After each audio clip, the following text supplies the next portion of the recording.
Hello and welcome to IEP Answers. I'm Liz Weaver of Learning Success and I'll be your host for this exciting video series.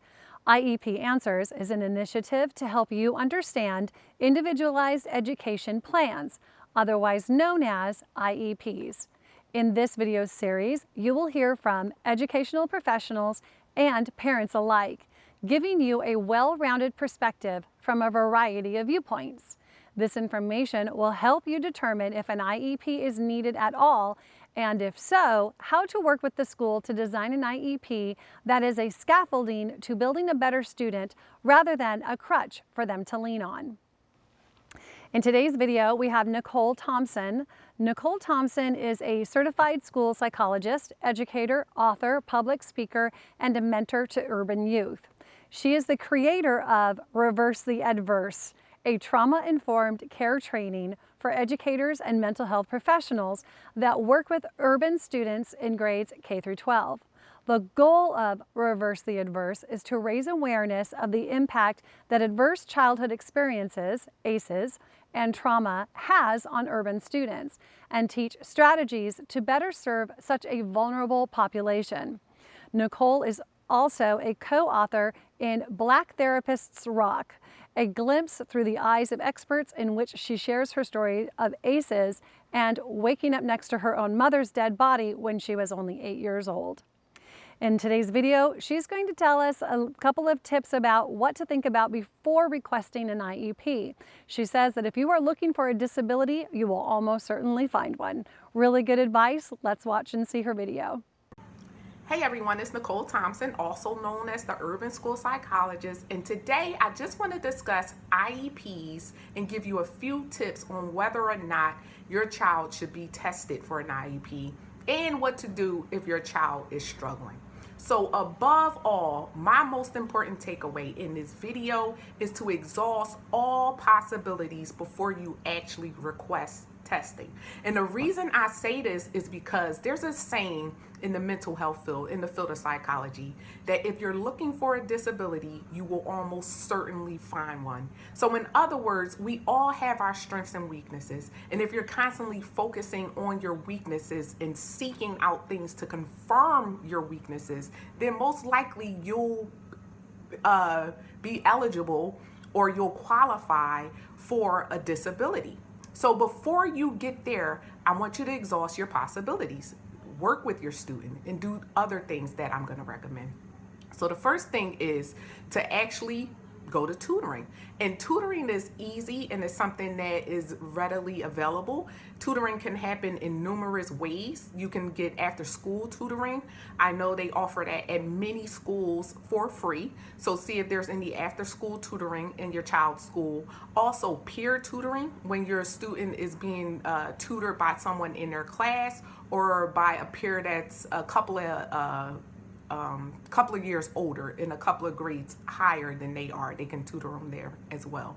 Also, you can ask your teacher or a teacher assistant to help your student when they have time, if they're willing, and tutor them that way. You can also pay for tutoring, which is another option. So the first thing I want you to do if your student is struggling is to get tutoring. The second thing is I want you to use the internet. The internet has so many different things and so many platforms for learning and sharpening your skills. And depending on how old your child is, that's how you pick the different platforms and all.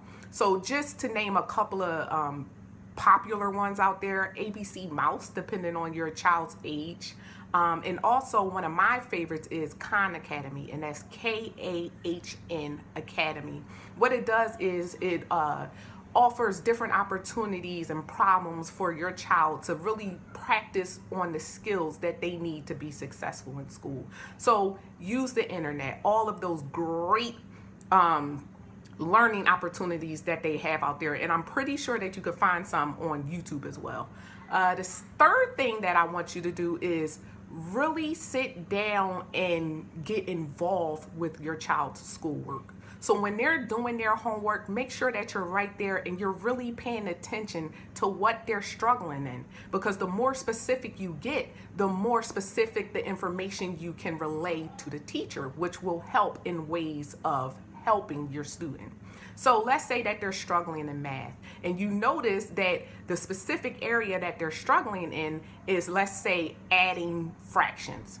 So you would identify the exact area where they're struggling in, and you would relay that information to the teacher. While you're relaying that information to the teacher, suggest ways that maybe will increase interest for your child. So you know your child better than any of the educators. You know them in and out. You know their weaknesses. You know their strengths. So according to their strengths, let's just say they're very creative or they're very organized. You tell the teacher, little John is very creative. He's very organized. Given that, I think it'll be a good idea if you implement some of these things into the curriculum for him to see if it helps, to see if that intervention will help, right?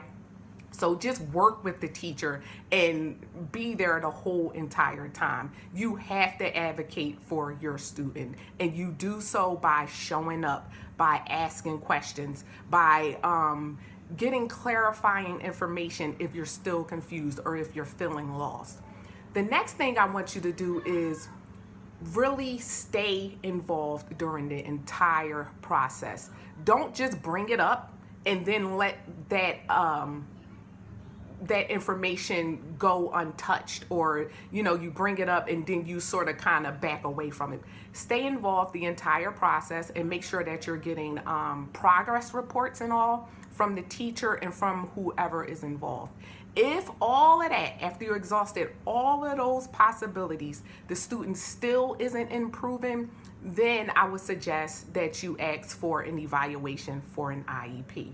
Now, the evaluation for the IEP usually starts with the counselor. She'll collect some information, from the teachers, from you, and she'll pass that information on to the psychologist.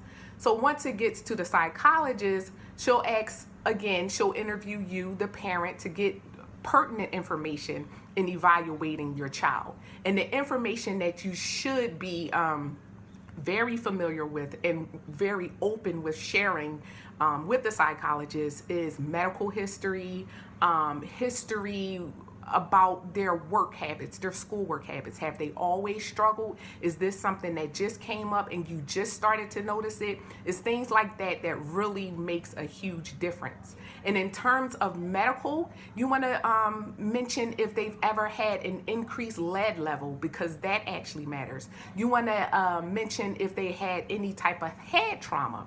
A lot of us don't really take enough time out to realize how damaging head trauma can be. But it can be as little an incident as little as maybe falling off a bed. But if the child fell off the bed and hit their head directly, it could have been enough of an impact to cause a concussion.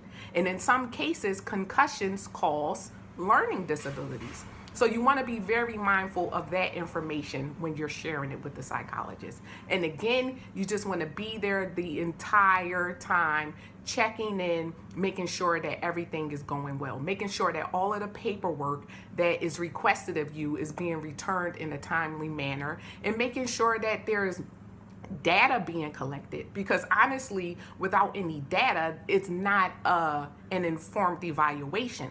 So what